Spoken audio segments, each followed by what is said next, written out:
నీతో దేవుడున్నాడా? నీ ఇంటిలో దేవుడున్నాడా? నీ హృదయ గదిలో దేవుడున్నాడా? ఆ స్పృహ నీకు అర్థమవుతుందా?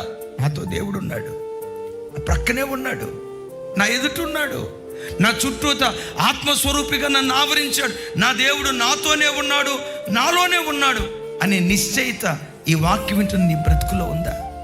అన్నా దేవుడు మనతో ఉన్నాడు అన్నది మనకు తెలుస్తుందా? నిశ్చయంగా తెలుస్తుంది, నిశ్చయంగా తెలుస్తుంది, నిశ్చయంగా తెలుస్తుంది.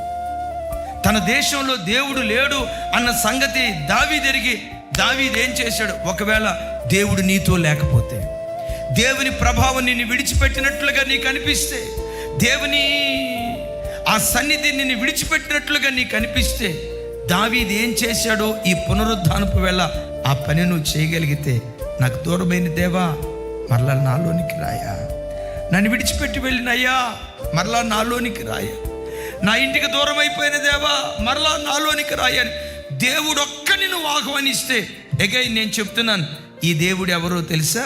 ఈ దేవుడు ఎవరో తెలుసా? సంకటములన్నీ కుదుర్చువాడు.